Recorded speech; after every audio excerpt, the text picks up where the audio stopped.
تو تربیت کی ضرورت ہے، جسمانی بھی اور روحانی بھی۔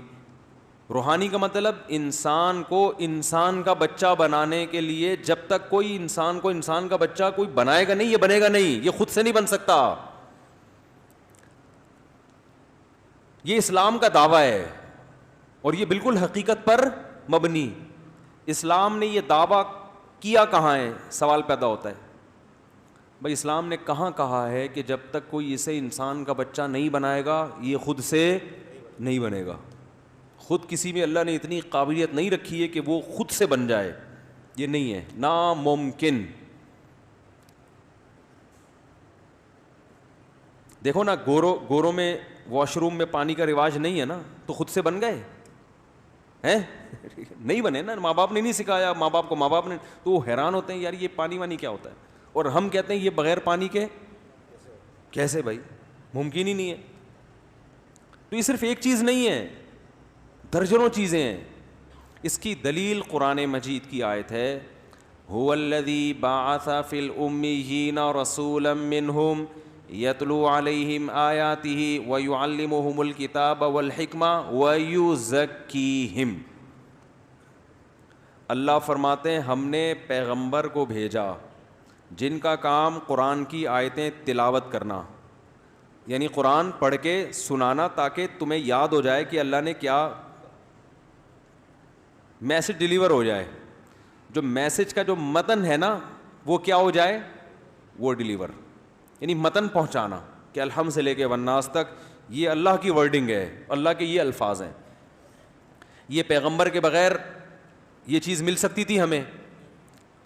ارے بھائی سفیر کا کام ہوتا ہے، جس ملک کا سفیر ہے وہ سفیر واسطہ بنتا ہے، اس ملک کا پیغام آپ تک پہنچا دیتے کہ بھائی یہ ڈونلڈ ٹرمپ کے یہ الفاظ ہیں، یہ لیٹر ہے، یہ لیٹر میں آپ کو دے کے جا رہا ہوں۔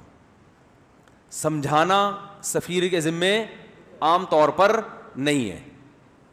سفیر کا کام ہے بھائی یہ میسج ہے، امریکہ کا سفیر آئے گا تو بھائی یہ میسج ہے، یہ میں ڈیلیور کر کے جا رہا ہوں، یہ آپ کے نام پیغام ہے، چاہے وہ الفاظ میں ہو یا ریٹن فارم میں۔ آگے سمجھانا، اس کی شرح کرنا، یہ میرے ذمے، بعض دفعہ سفیر کے ذمے نہیں ہوتا۔ تو پہلی ذمہ داری پیغمبر کی کیا ہے؟ یتلو علیہم آیا۔ اس پر مشرکین کہتے تھے کہ اللہ نے اپنا پیغام کے لیے ساری دنیا کے سارے انسانوں میں اپنا پیغام پہنچانے کے لیے ایک شخص کو اس کی سلیکشن کیوں کی ہے؟ ہر ایک کو الگ الگ کیوں نہیں دے دیا اللہ نے پیغام؟ بھائی ہر ایک کو الگ، یعنی قرآن ہر ایک پر نازل ہو جاتا؟ اس کے قرآن نے جوابات دیے ہیں کہ اللہ کی آدم علیہ السلام کے زمانے سے لے کر اب تک یہ عادت نہیں ہے کہ ہر ایک سے ہم کلام ہو۔ ہمیشہ سے جو سسٹم چلتا آ رہا ہے وہ یہی ہے کہ ایک کی سلیکشن ہوتی ہے، اس کو اللہ ذریعہ بنا کر دوسروں تک بھیجتے ہیں، اور اس کو اس کے سچا ہونے کے دلائل قائم کر دیتے ہیں، معجزوں کے ذریعے، اس کی اپنی سیرت کے ذریعے، اس کی اپنی زندگی کو ایسا بنا دیتے ہیں کہ دنیا کو یقین آ جاتا ہے کہ یہ جھوٹا نہیں ہو سکتا، یہ اللہ نے اپنے ذمے لیا ہے۔ اور قرآن میں اللہ نے کہا کہ کوئی جھوٹ مجھ پہ باندھے گا اس کو پنپنے نہیں دوں گا میں۔ یہ نہیں ہو سکتا کہ جھوٹا نبی کی نبوت چل بھی جائے، یہ نہیں ہو سکتا۔ آپ کہہ سکتے ہیں مرزا کی چلی ہے، قادیانی کی نہیں چلی ہے، اس پر میں ایک مستقل بیان کر چکا ہوں، وہ اس کو چلنا نہیں کہتے، اپنی کوئی حیثیت سرے سے ہے ہی نہیں، ٹھیک ہے نا۔ تو اس پر ایک تفصیلی بیان ہو چکا ہے، اگر میں ادھر گیا تو پورا ٹاپک چینج ہو جائے گا۔ دوسرا کام پیغمبر کی ذمہ داری اللہ نے لگائی، یتلو علیہم آیاتہ ویعلمہم الکتاب، پیغمبر ان کو کتاب سکھائیں گے بھی۔ سکھانے کا مطلب کیا ہے؟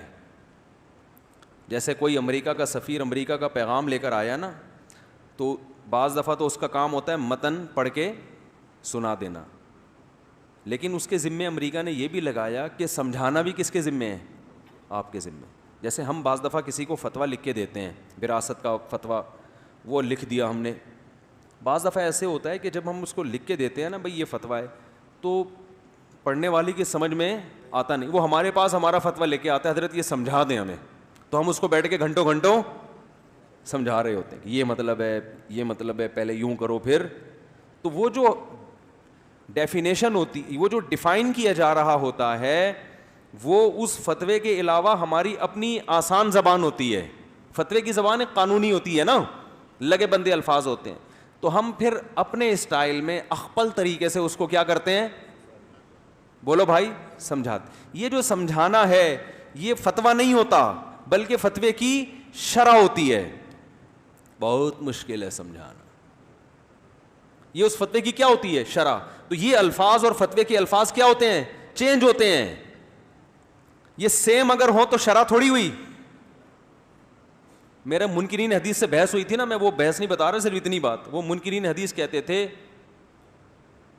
یتلو علیہم آیاتی و یزکیہم و یعلمہم, یزکیہم پہلے ہے, ایک آیت میں یزکیہم بعد میں اور ایک آیت میں یزکیہم